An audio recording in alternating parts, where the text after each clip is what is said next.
வணக்கம் நண்பர்களே. இன்னைக்கு நாம பேச போற டாபிக் தனக்கு மிஞ்சிதான் தானம் தர்மம். இந்த ஒரு லைன்ல வாழ்க்கையே இருக்கு. நம்ம ஊர்ல ஒரு பெரிய குழப்பம் என்ன தெரியுமா?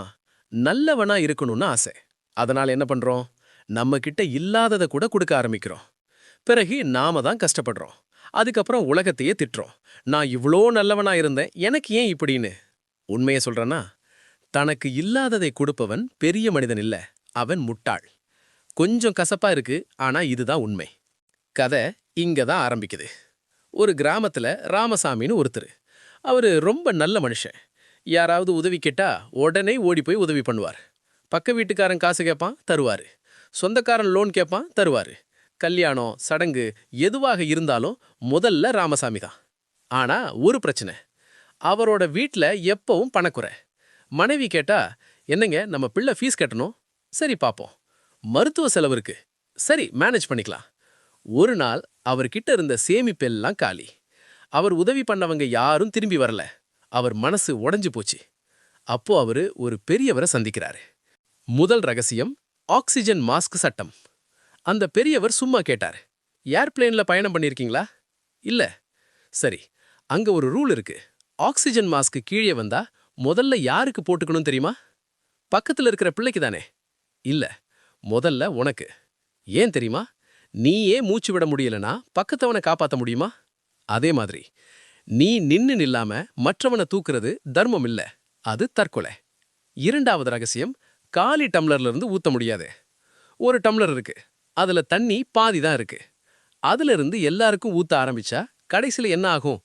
டம்ளர் காலி. அதுக்கப்புறம் நீயே தாகத்துல தவிப்ப. நண்பர்களே, நம்ம ஊர்ல நிறைய பேர் பண்ற தப்பு என்ன தெரியுமா?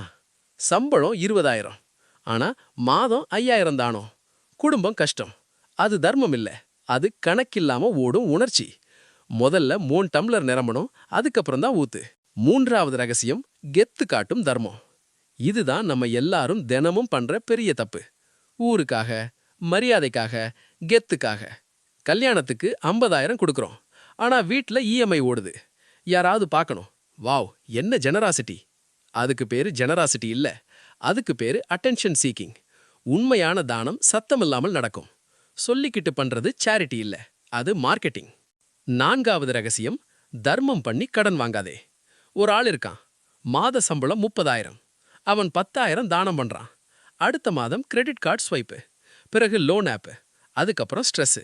சொல்றனா கேளு, கடன் வாங்கி தானம் பண்றவன் புண்ணியம் சம்பாதிக்க மாட்டான், பாவம் சம்பாதிப்பான். ஏன்? அவன் குடும்பத்தோட நிம்மதியை பறிச்சுக்கிட்டு வெளியில நல்லவனா நடிக்கிறான். அது தர்மம் இல்ல, அது டபுள் லைஃப். ஐந்தாவது ரகசியம், தர்மத்துக்கும் அளவு இருக்கு. ஒரு விவசாயி இருந்தா, அவனுக்கு 10 மூட்டை விதை. அவன் நல்ல மனசு, அதுல 8 மூட்டை எல்லாருக்கும் கொடுத்துட்டான். தன்னோட வயல்ல 2 மூட்டை போட்டான். மழை சரியில்லை, அவனோட விளைச்சல் பாதி. அடுத்த வருடம் அவன்கிட்ட விதை இல்ல, அடுத்தவன் வயல்ல வேலைக்கு போனான். இதுதான் லெசன். விதையையே எல்லாம் கொடுத்துட்டா அடுத்த ஹார்வெஸ்ட் எங்கிருந்து வரும்? Sharing is caring. ஆறாவது ரகசியம், தானம் தர்மம் முதல்ல உன்னோட குடும்பத்துக்கு. நீங்க எவ்வளோ பெரிய பிலாந்த்ரோகிஸ்டா ஆனாலும், உங்க அம்மா மருந்து வாங்க முடியலனா, உங்க பிள்ளை ஃபீஸ் கட்ட முடியலனா, உங்க வீட்ல டென்ஷன் இருந்தா உங்க தர்மத்துக்கு அர்த்தமே இல்ல. முதல்ல உங்க வீட்ல அமைதி, பிறகு உலகம். வீடு நின்னாதான் வீதி. ஏழாவது ரகசியம், உண்மையான தர்மம் என்ன?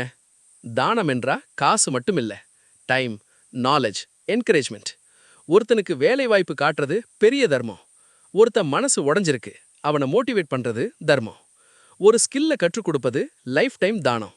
காசு கொடுத்தா ஒரு நாள் சாப்பாடு, ஸ்கில் கொடுத்தா ஒரு வாழ்நாள் சாப்பாடு. கடைசி போனஸ் டிப், உன்னை நேசிக்க கத்துக்கோ. நண்பர்களே, நீ உன்னை வெறுக்கிறியா? அதனால தான் எல்லாருக்கும் ப்ரூவ் பண்ணிக்கிட்டே இருக்கியா? நான் நல்லவன், நான் ஜெனரஸ், நான் செல்ஃப்லெஸ். உண்மையா சொல்றேன், உன்னை மதிக்காதவன் தான் எல்லாரிடமும் அங்கீகாரம் தேடுவான். நீ உன்னை வதிச்சா உன் நேரத்தையும் உன் பணத்தையும் உன் எனர்ஜியையும் மதிப்ப. அப்போ நீ தர்ற ஒவ்வொரு ரூபாய்க்கும் அர்த்தம் இருக்கும். முடிவா ஒரு லைன், தனக்கு மிஞ்சிதான் தானம் தர்மம். முதல்ல நீ நின்னு நில்லு, நீ வளர், நீ நிலைநிறுத்து. அதுக்கப்புறம் உன்னால முடிஞ்ச அளவுக்கு கொடு. அப்போ உன் தர்மம் நீடிக்கும். அதுக்கு முன் கொடுத்தது ஒரு நாள் கதை, அதுக்கப்புறம் கொடுத்தது தலைமுறை கதை. நண்பர்களே, கொடுக்காதீங்கன்னு சொல்லல, ஆனா கணக்கோட கொடுங்க, உணர்ச்சியோட இல்ல. நீங்க நின்னாதான் உலக நிக்கும். முதல்ல நீங்க, பிறகு தர்மம். இந்த வீடியோ பிடித்திருந்தா லைக் பண்ணுங்க, ஷேர் பண்ணுங்க, வாய்ஸ் ஆஃப் நாகா சேனலை சப்ஸ்கிரைப் பண்ணுங்க.